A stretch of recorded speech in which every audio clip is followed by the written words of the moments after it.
we had been talking about batteries. So let's consider a battery, ideal battery, 12.0 volts, okay, and we connect that to a resistor, a load resistor. So this is our load resistor that we're connecting to the battery, and so this is the load resistor.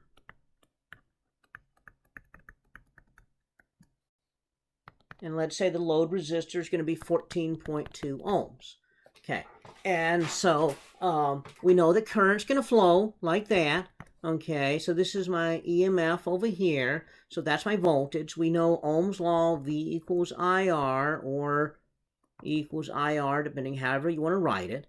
Okay, so that means that the current's going to be V over R. So that'll be 12 volts divided by 14.2 ohms, and that comes out to be 0.845 amps. Okay, so the power supplied by the battery, the power is I times V. The power dissipated in the load, okay, so you got I here, okay, I, so the power dissipated in the load is I squared R. And so if we multiply this out, this is going to be equal to 0.845 amps times 12 volts. So the power supplied is 10.1 watts. Okay, the power dissipated is going to be 0.845 amps squared times the 14.2 ohms. So the power dissipated is 10.1 watts. Okay, the power out equals the power, the power dissipated equals the power supply. So conservation of energy is in play here. And so this is good. Okay, so conservation of energy is good. If it doesn't work that way, then we did something wrong.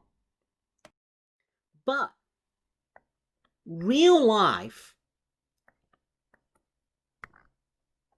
our battery, if we zoom in on the battery, it does not have an infinite capacity for current to flow in it. Now, why?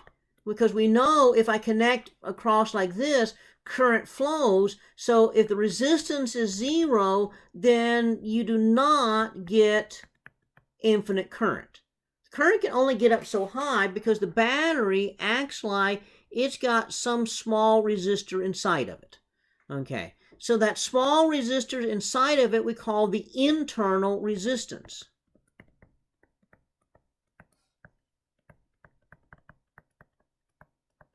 So we usually symbolize internal resistance with a small r. And so now we got the EMF right here. Now, as current's flowing, then it's going from plus to minus. This is minus to plus. So we increase voltage EMF. We decrease voltage IR right there. So if I were to measure the volt, if I take a voltmeter, a device that measures voltage, and I connect it to the top and bottom of my battery, the voltage is not going to be the EMF. The voltage is going to be the EMF minus IR. Okay, so this is actually a problem, you know, that sometimes happens is your car battery starts to go bad, and one of the ways it goes bad is the internal resistance gets really big. Okay, because that affects the total current, because now the total resistance is going to be R plus R. Okay, so that's the total resistance. So it's R plus the load resistor. So if the internal resistance gets bigger, then the current drops, and eventually the current is too little to start the car. But if you take a voltmeter and measure the voltage of the battery, it says 12 volts like it's supposed to, or just over 12 volts. And so everything looks fine, but you still can't start the car because the internal resistance is so big it doesn't allow much current to go. So let's do an example problem here in which we have a battery with an internal resistance here. So this is my battery. It's got an internal resistance. So let's say it's the same EMF of 12 volts. Let's say the load resistor is the same 14.2 ohms, but now we have an internal resistance of 4.3 ohms. So I want to know what is the current. Well, the current's going to be the EMF over the total resistance. Well, the total resistance is going to be R plus R. So that's going to be 12 volts divided by 4.3 ohms plus 14.2 ohms. Remember, this acts like these two are in series right here. So we have two resistors in series. That comes out to be 0.649 amps. So now we have less current. Okay, and so because of the internal resistance. Now let's say, well, for the power supplied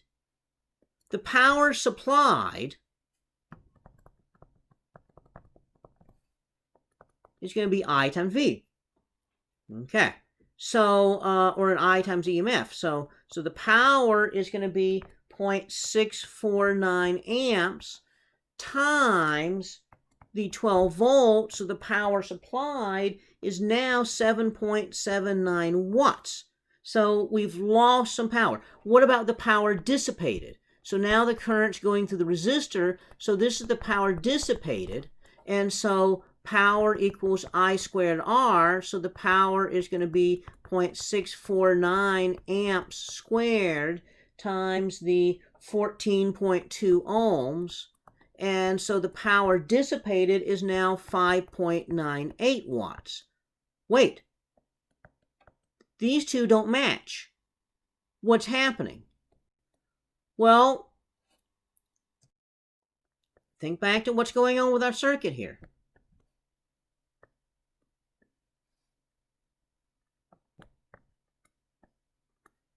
Inside the battery, there's this internal resistance and current's flowing through it.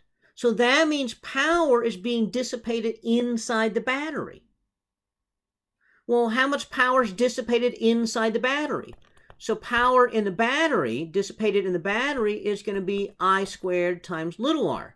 So that is going to be 0.649 amps squared times the 4.3 ohms. So the power dissipated inside the battery is 1.81 watts.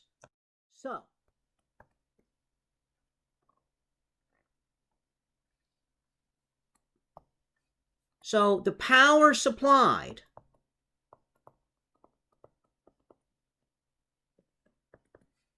(7.79 watts). We're not getting as much power out as we did without the internal resistance. The power delivered to the load, so this is the power dissipated in the load, has dropped from the original 10.1 watts. It's dropped drastically down to 5.98 watts. It's only about 60% of what it originally was. But there's power dissipated in the battery.